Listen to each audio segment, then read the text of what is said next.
اعوذ باللہ من الشیطان الرجیم، بسم اللہ الرحمن الرحیم۔ السلام علیکم ناظرین، میں ہوں محمد ابراہیم اور آپ دیکھ رہے ہیں ہسٹوریکل ورلڈ۔ اس سے پہلے ہماری ویڈیو تھی سلطان ناصر الدین کے بارے میں کہ کس طریقے سے انہوں نے حکومت کی اور کس طریقے سے اپنے گھر کے خرچ کو چلایا۔ اب اسی کی اگلی کڑی ہے سلطان غیاث الدین بلبن کے بارے میں۔ کہا جاتا ہے کہ سلطان ناصر الدین کی زندگی میں ہی امور سلطنت کی باغ ڈور اس کے باہمت وزیر غیاث الدین بلبن کے ہاتھ میں تھی، اور جب اس نے 664 ہجری مطابق 1265 عیسوی میں وفات پائی تو بلبن بغیر کسی مزاحمت کے بادشاہ ہو گیا۔ غیاث الدین بلبن ایک باشعور، سمجھدار اور صاحب وقار حکمراں تھا۔ اس کے ہر حکم میں عقل مندی اور سنجیدگی کے آثار پائے جاتے تھے۔ وہ ہمیشہ سلطنت کے اہم امور قابل اور موزوں افراد کو سپرد کرتا تھا۔ اسے جب تک لوگوں کی قابلیت، امانت داری، معقولیت اور پختہ کاری کا تجربہ اور اندازہ نہ ہو جاتا تھا، وہ اس وقت تک کوئی اہم کام ان کے سپرد نہ کرتا تھا۔ ان صفات کے ساتھ ساتھ عمال کی اعلیٰ نسبی اور شرافت خاندانی کا بھی بہت خیال رکھتا تھا۔ تقرری کے وقت عاملوں، صوبہ داروں کی نیک نیتی اور پرہیزگاری کو جانچ لیتا۔ اگر ابتدائی جانچ پڑتال میں کچھ کمی رہ جاتی اور بعد میں ظاہر ہوتی تو فوراً اس کو عہدے سے برخاست کر دیا جاتا۔ بلبن نے غیر مسلموں کو کبھی کوئی ذمہ داری کا عہدہ نہیں دیا، اس خیال سے کہ غیر مسلم حاکموں کی وجہ سے مسلمان رعایا کو تکلیف نہ پہنچے۔ بلبن نے اپنے تمام عہد حکومت میں جو 22 سال کے عرصے پر پھیلا ہوا ہے کبھی بھی ارباب لہو و لعب سے بات چیت نہیں کی اور نہ انہیں منہ لگایا۔ اس کی بارگاہ تک ایسے لوگوں کا پہنچنا بہت مشکل بلکہ ناممکن تھا۔ آب کوثر میں سلطان غیاث الدین بلبن کے بارے میں لکھا ہے کہ اسلامی ہندوستان کے بادشاہوں میں بلبن ایک خاص رنگ اور شان کا بادشاہ تھا۔ بلبن اصل میں ایک ترک امیر زادہ تھا۔ چنگیز خانی حملے میں گرفتار ہوا اور بغداد میں بطور ایک غلام کے فروخت ہوا۔ وہاں ایک بزرگ جمال الدین بصری نے اسے خریدا اور تربیت کی۔ پھر وہ دہلی میں آیا۔ شروع میں ایک معمولی سپاہی بلکہ بہشتی اور فراش کا کام کیا۔ رفتہ رفتہ نائب الملک بن کر پوری سلطنت پر حاوی ہو گیا۔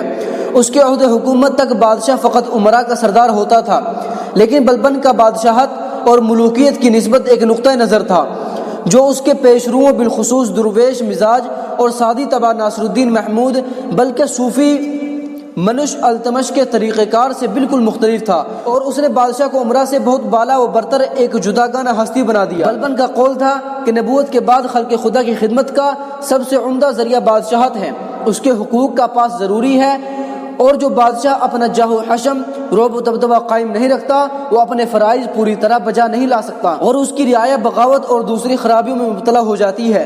بلبن اپنی خانگی زندگی میں بھی رعب و وقار کا بڑا خیال رکھتا۔ ضیاء الدین برنی لکھتا ہے کہ بلبن اپنی تمام مدت بادشاہی میں کسی مجلس میں قہقہا مار کر نہیں ہنسا، اور نہ کسی کو جرأت ہوتی کہ اس کے سامنے قہقہا مار کر ہنسے۔ جب بلبن تخت نشین ہوا تو شمس الدین التمش کے 40 غلام تھے جو سلطنت کے سیاہ و سفید پر حاوی تھے، چہلگاں اور خواجہ تاش کہلاتے تھے، اور بادشاہ کے انتخاب و تعین میں ان کا ہاتھ ہوتا۔ خود بلبن انہی میں سے ایک تھا، لیکن بادشاہ کی نسبت اس کا جو نظریہ تھا اس کا تقاضا تھا کہ بادشاہ امراء میں سے نہ گنا جائے بلکہ ان سے بہت بلندی پر ہو۔ چنانچہ بلبن نے ان کے اقتدار کو توڑ دیا اور جو امیر بادشاہ کے لیے کسی خطرے کا باعث تھا اسے جاہ و منصب سے محروم کر دیا۔ اندرونی امن و امان اور خارجی حملہ آوروں سے ملک کے بچاؤ کے علاوہ بلبن کے نزدیک بادشاہ کا بڑا فرض عدل و انصاف کی ترویج تھا، اس کا وہ سختی سے اہتمام کرتا۔ اس کے زمانے میں جن عمراء نے غریبوں پر ظلم کیے بلبن نے انہیں سخت سزائیں دیں۔ بدایوں کے ایک جاگیردار نے ایک نوکر کو اتنا پٹوایا کہ وہ مر گیا۔ جب بلبن بدایوں گیا اور مقتول کی بیوہ نے فریاد کی تو بلبن نے جاگیردار کے ساتھ وہی سلوک کیا جو اس نے اپنے نوکر کے ساتھ کیا تھا، اور جس سرکاری خبر رساں نے اس واقعی خبر بادشاہ کو نہ دی تھی اسے بھی عبرتناک سزا دی۔ اس کے زمانے میں اس طرح کے کئی واقعات ہوئے۔ وہ کہا کرتا تھا کہ اگر میرے بیٹے ایسا کریں گے تو میں ان کے ساتھ بھی یہی سلوک کروں گا۔ بلبن اپنے بیٹوں سے ہمیشہ کہا کرتا تھا کہ سلطان التمش سید مبارک غزنوی کے واسطے سے فرمایا کرتے تھے کہ بادشاہوں کے اکثر افعال شرک کی حدوں کو چھو لیتے ہیں اور بہت سے ایسے کام کرتے ہیں جو سنت نبوی صلی اللہ علیہ وسلم کے خلاف ہوتے ہیں، لیکن وہ اس وقت اور بھی زیادہ گناہگار ہو جاتے ہیں جبکہ وہ ان 4 باتوں پر عمل نہیں کرتے، اور وہ 4 باتیں یہ ہیں: اول، بادشاہ کے لیے ضروری ہے کہ وہ اپنی شان و شوکت کے رعب و دبدبے کو مناسب موقع پر استعمال کرے اور خدا ترسی اور خلق خدا کی بھلائی ہمیشہ اس کے پیش نظر رہے۔ دوم، بادشاہ کو ہر ممکن کوشش کرنی چاہیے کہ اس کے ملک میں بدکاری مروج نہ ہو، فاسقوں اور بے غیرتوں کو ہمیشہ ذلیل و رسوا کرنا چاہیے۔ تیسرے، امور سلطنت کو عقلمند اور مہذب لوگوں کے سپرد کرنا چاہیے۔ خلق خدا پر جن کو حاکم مقرر کیا جائے وہ دیانتدار اور خدا ترس لوگ ہونے چاہیے۔ بدعقیدہ لوگوں کو ملک میں پنپنے نہیں دینا چاہیے، کیونکہ ایسے لوگ رعایا کو غلط راستے پر ڈال دیا کرتے ہیں۔ چوتھی اور آخری بات یہ تھی کہ بادشاہ کو چاہیے کہ وہ انصاف سے پورا کام لے، ماتحتوں کی کارگزاری کا بنظر عدل جائزہ لیتا رہے، تاکہ ملک سے ظلم و ستم کا نشان مٹ جائے۔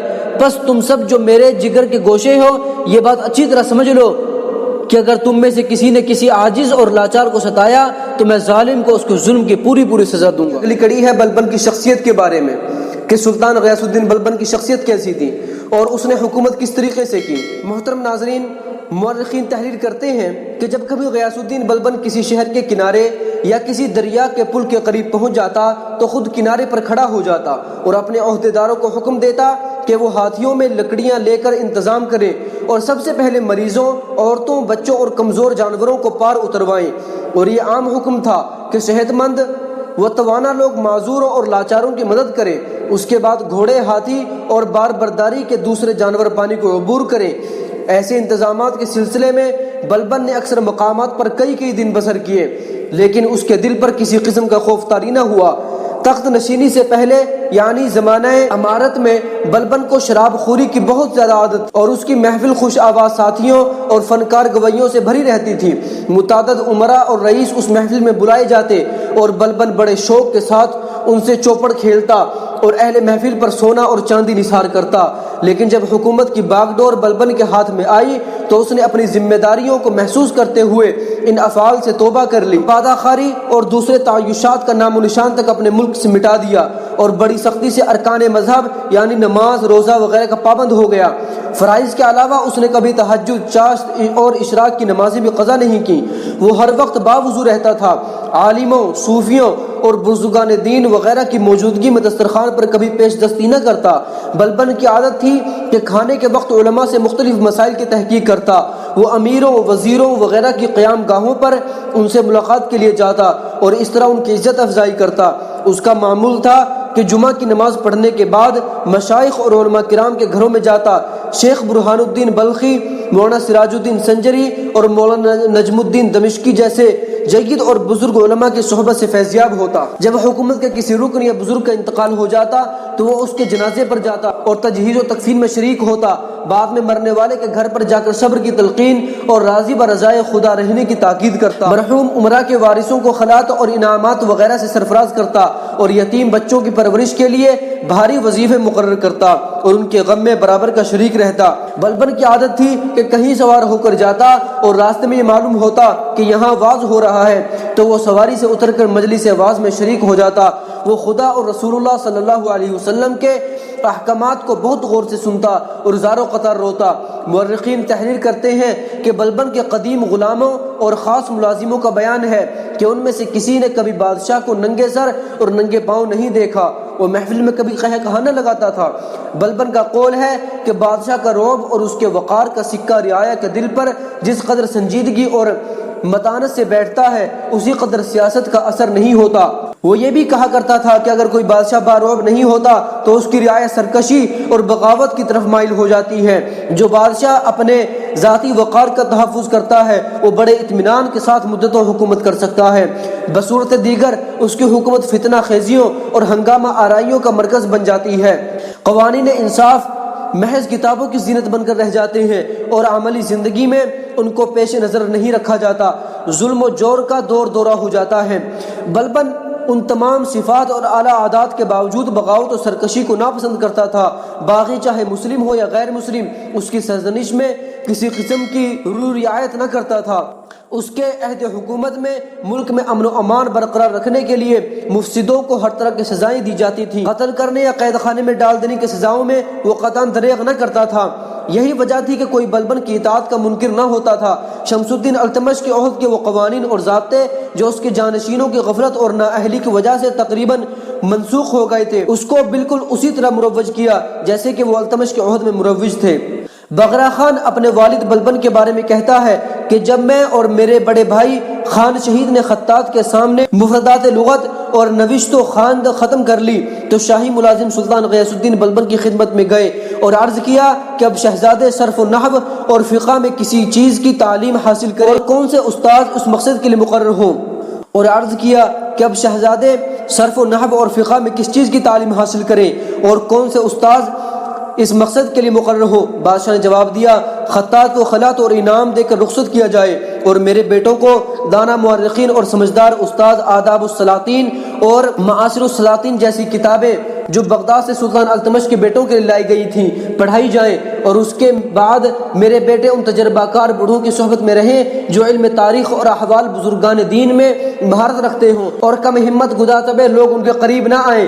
جو علم کے وہ سکھاتے ہیں وہ میرے بیٹوں کو امور مملکت میں مفید نہ ہوگا، اور جہاں تک نماز روزہ اور وضو کا تعلق ہے انہیں سکھانا لازمی ہے، لیکن اس قدر وہ سیکھ چکے ہیں۔ بلبن کو شکار سے بہت دلچسپی تھی۔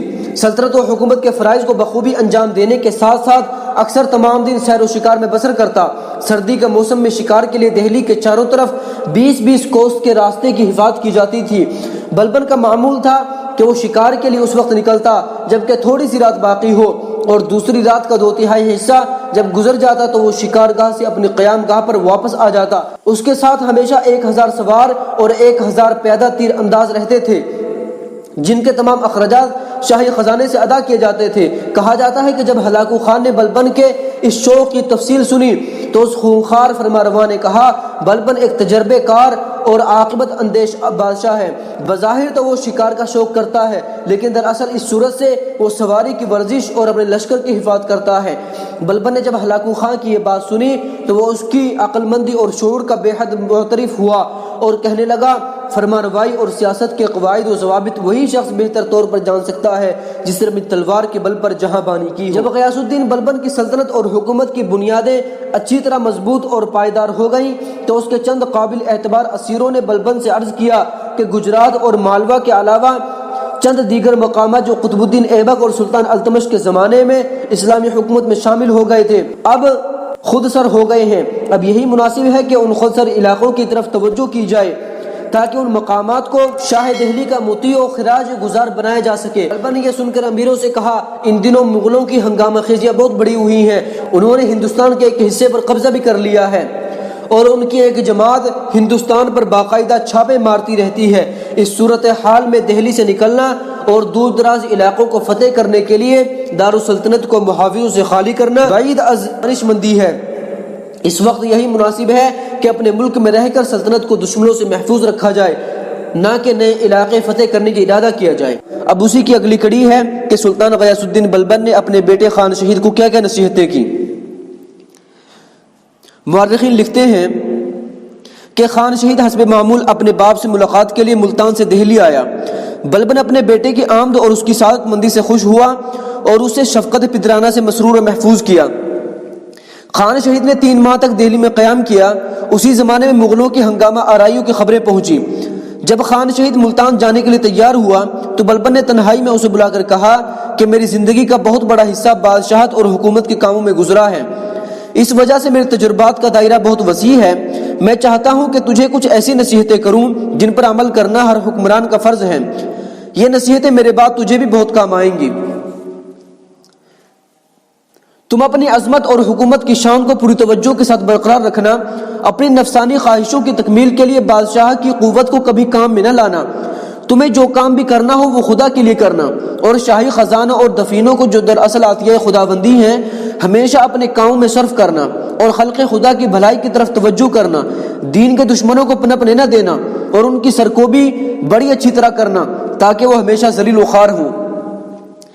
جب خدا تعالیٰ تمہیں مخلوق کی سرداری اور بادشاہت عطا کرے تو اس منصب کو آسان نہ سمجھنا، فرائض حکمرانی کو خدا کی نیابت سمجھنا، اور یہ بہت مشکل چیز ہے۔ تم اس پاک اور بڑے کام کو ناشائستہ حرکات اور ناپسندیدہ عادات کی گندگی سے آلودہ نہ کرنا، کمینے اور رذیل لوگوں کی صحبت سے دور بھاگنا۔ تم اپنے ملک کے حالات اور اپنے مقرر کردہ حاکموں کے افعال سے پوری طرح باخبر رہنا، اور ان حاکموں کو ہمیشہ یہ تاکید کرنا کہ وہ بہترین افعال اور اعلیٰ عادات اختیار کریں۔ ہمیشہ متقی اور پرہیزگار لوگوں کو قاضی اور محاکم مقرر کرنا تاکہ رعایا انصاف اور دینداری کی برکتوں سے مستفید ہوتی رہے۔ جاہ و حشمت اور شاہی روب و داب اور بادشاہت کے تمام آداب و لوازمات کا خلوت اور جلوت میں ہر جگہ خیال رکھنا اور کسی وقت بھی عیش کوشی اور بیکار کاموں میں مصروف نہ ہونا، پاک طینت اور عالی ہمت لوگوں کو ہمیشہ انعام و اکرام سے مالا مال کرنا اور ان کی دلجوئی اور خاطرداری پوری طرح کرنا، عقل مندوں اور اہل ہنر کی مدد اور ہمت افزائی کرتے رہنا، لالچی اور بے رحم لوگوں سے کبھی بھی کسی بھلائی کی توقع نہ کرنا، کیونکہ ملک اور مذہب کی بہتری اسی میں ہے کہ یہ لوگ سلطنت کے انتظام سے علیحدہ رہیں۔ عالی ہمتی اور بادشاہت دونوں ایک دوسرے کے لیے ناگزیر ہیں۔ دنیا کے تمام عقل مندوں اور دانشوروں نے ان دونوں کو جڑواں بھائیوں سے تشبیہ دی ہے اور یہ کہا ہے کہ بادشاہ کی ہمت کو بھی تمام ہمتوں کا بادشاہ ہونا چاہیے، کیونکہ اگر بادشاہ کی ہمت اور عام لوگوں کی ہمت میں کوئی فرق نہ ہوگا تو پھر بادشاہ اور عام لوگوں میں بھی کوئی فرق باقی نہیں رہے گا۔ بے ہمتی اور بادشاہت کا کوئی جوڑ نہیں ہے۔ جس شخص کی تم ایک بار عزت کرو اسے چھوٹی سی خطا پر کبھی ذلیل نہ کرنا، اپنے ہمدردوں اور مخلصوں کو سوائے کسی ملک کی ضرورت کے کبھی رنجیدہ نہ کرنا اور اپنے سلوک سے دشمنوں کو دوست بنانے کی کوشش کرنا۔ اگر کسی دشمن کو سیاست کے پنجے میں گرفتار کرنا ہو تو نرمی اور عاقبت اندیشی کو ہمیشہ ملحوظ و خاطر رکھنا، شرفا کو تکلیف اور اذیت دینے میں عجلت نہ کرنا، اس لیے کہ ایسے لوگوں کی بے عزتی کا زخم آسانی سے نہیں بھرتا اور پھر اس کی تلافی مشکل ہو جاتی ہے۔ بد زبان لوگوں پر کبھی اعتبار نہ کرنا اور ان سے زیادہ تعلقات نہ بڑھانا، کیونکہ ایسے لوگوں کا اعتبار کرنے سے ان سے تعلقات رکھنے کی وجہ سے اطاعت گزار اور فرما بردار غلاموں اور ہمدردوں میں خوف و ہراس پیدا ہو جاتا ہے اور حکومت کے کاموں میں خلل پیدا ہو جاتا ہے۔ جس کام کے پورا ہونے میں تمہیں شبہ ہو اس میں کبھی ہاتھ نہ ڈالنا، کیونکہ کسی کام کو ادھورا چھوڑ دینا بادشاہوں کے لیے بڑی ذلت اور رسوائی کا باعث ہوتا ہے۔ عقل مندوں اور دانشوروں کے مشورے کے بغیر کسی کام کو پورا کرنے کی کوشش نہ کرنا۔ بادشاہ کے لیے بہت ضروری ہے کہ وہ رعایا کی اچھی بری بات سے واقف ہو، اس لیے کہ یہ بھی ضروری ہے کہ ہر معاملے میں وہ اعتدال سے کام لے، نیز غصے کی تیزی نہ دکھائے، کیونکہ ایسے بادشاہوں سے لوگوں کو نفرت ہو جاتی ہے۔ سستی اور غیر ضروری نرمی کو بھی پاس نہ پھٹکنے دینا، کیونکہ اس سے سرکشوں اور باغیوں کی ہمت بڑھتی ہے اور رعایا بد امنی کا شکار ہو جاتی ہے۔ ہر وقت اپنی حفاظت کرتے رہنا چاہیے، کیونکہ بادشاہ کی جان رعایا کے لیے ڈھال کا کام کرتی ہے اور اسے ہر طرح کے مصائب سے بچاتی ہے۔ اپنے دروازے پر ہمیشہ مخلص اور قابل اعتبار پاسبانوں کو مقرر کرنا، اپنے چھوٹے بھائی سے ہمیشہ محبت اور نرمی کا سلوک کرنا اور اسے اپنا دوست اور بازو رکھنا، اس کی جاگیر کو اسی طرح بحال رکھنا اور کسی کے چغلی کھانے پر اس کے خلاف کسی قسم کی کوئی کارروائی نہ کرنا۔ تلک عشرۃ کاملہ۔ بلبن نے اپنے بیٹے کو نصیحتیں کر کے رخصت کیا۔ خان شہید نے ملتان پہنچ کر بے شمار مغل ڈاکوؤں کو جو سرحدی مقامات پر لوٹ اور غارت گری کا بازار گرم کیے ہوئے تھے تہہ و تیغ کر کے اپنا ملک ان کے قبضے سے نکال لیا۔ انہی دنوں ایران کے تخت حکومت پر ارغو خان بن ایاق خان بن ہلاکو خان بیٹھا تھا اور نامی گرامی چنگیزی امیر تیمور خان جو قندھار، ہرات، بلخ، بدخشاں، غزنی اور بامیاں وغیرہ کا حاکم تھا، اپنے ان عزیزوں اور ہم قوموں کے قتل کا بدلہ لینے کے لیے جو خان شہید کے مقابلے میں مارے گئے تھے ملتان کی طرف بڑھا۔ خان شہید نے جب تیمور خان کی آمد کی خبر سنی تو اس نے صبح سویرے ملتان سے کوچ کیا اور آب لاہور کے کنارے جو ملتان میں بہتا ہے دوپہر کے وقت تیمور خان سے جنگ کا ارادہ کیا۔ جنگ میں خان شہید کی فوج نے اپنی جاں بازی کے جو جوہر دکھائے اور چند نامی گرامی مغل سرداروں کو موت کے گھاٹ اتار دیا اور تیمور خان کو شکست دی۔ جب مغل سپاہی میدان جنگ سے بھاگ نکلے تو ہندوستانیوں کی فوج نے بڑی عاقبت اندیشی اور انجام فروشی کے ساتھ ان مفرور سپاہیوں کو تعاقب کیا۔ سلطان محمد کا آخری وقت قریب آ چکا تھا۔ اس خوش فطرت شاہزادے نے ظہر کی نماز کے لیے درے کے کنارے جائے نماز بچھائی اور اپنے 500 سپاہیوں کے ساتھ نماز میں مشغول ہو گیا۔ اسی اثنا میں 2000 سپاہیوں کا ایک دستہ جو کمین گاہوں میں چھپا ہوا تھا موقع پا کر نکلا اور اس نے خان شہید پر حملہ کر دیا۔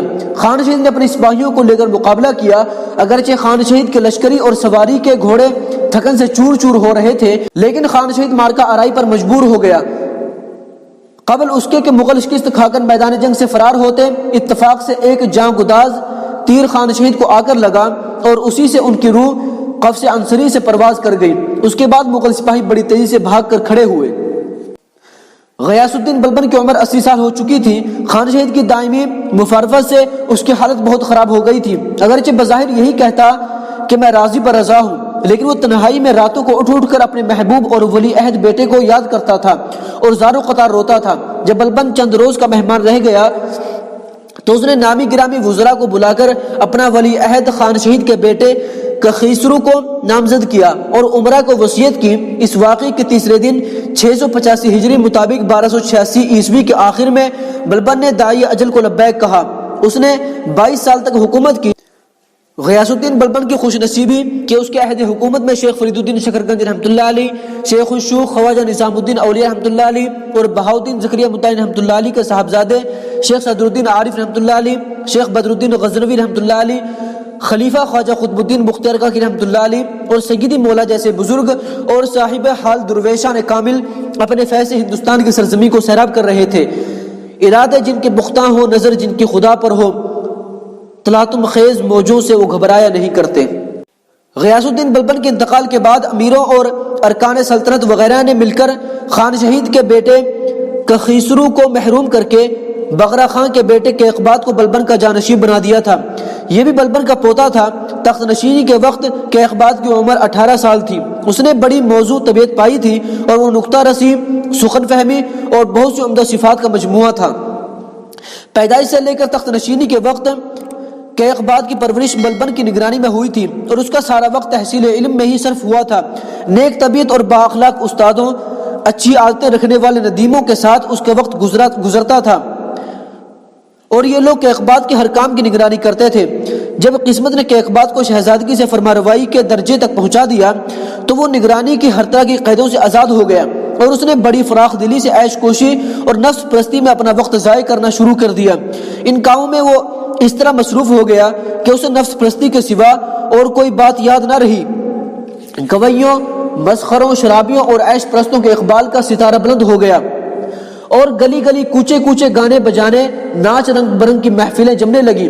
بادشاہ کا یہ عالم دیکھ کر الناس علی دین ملوکہم، یعنی لوگ بادشاہ کے طریقے پر ہوتے ہیں کہ مصداق پر امیر اور دولت مند عیش و عشرت اور بادہ خواری کے گرویدہ ہو گئے۔ شہر کے بوڑھے، بچے اور جوان سب ہی ایک ہی رنگ میں رنگ گئے اور دہلی کے ہر گوشے سے غزل خوانی کی شیریں آوازیں آنے لگی۔ شرع و قوانین کی کوئی پرواہ نہ تھی۔ ایسا معلوم ہوتا تھا کہ انہیں شراب کے سیلاب میں بہا دیا گیا ہے۔ حالت یہاں تک پہنچی کہ قاضی اور محتسب جیسے لوگ بھی ان اعمال خبیثہ میں مبتلا ہو گئے۔ شاہی دربار میں مسخروں اور گویوں کے سوا کوئی اور نظر نہ آتا تھا۔ حکمراں اور رعایا دونوں ہی اپنے انجام سے بے خبر ہو کر داد عیش دینے لگے۔ سب کی آنکھوں پر غفلت کے پردے پڑ گئے۔ چند دن اسی عالم میں گزرے۔ شراب نوشی اور عیش کوشی کی کثرت کی وجہ سے بادشاہ کی صحت کو نقصان پہنچا اور وہ کمزور اور نحیف ہو کر بستر مرگ پر پڑ گیا اور اسی عالم میں موقع دیکھ کر کسی نے قتل کر دیا اور لاش کو دریائے جمنا میں بہا دیا۔ یہ واقعہ 687 ہجری مطابق 1288 عیسوی کے آخر میں پیش آیا۔ کیقباد نے 3 سال سے کچھ زائد حکومت کی۔ کیقباد کے انتقال کے بعد سلطنت غور کے ترکی زاد غلاموں کے ہاتھ سے نکل کر خلیجوں کے قبضے میں آ گئی۔ آج کی ویڈیو کے لیے بس اتنا ہی۔ ویڈیو پسند آنے کی صورت میں لائک کیجئے، اپنے دوستوں کے ساتھ واٹس ایپ اور فیس بک پر شیئر کیجئے اور ہمارے چینل کو سبسکرائب کرنا نہ بھولیں۔ خدا حافظ۔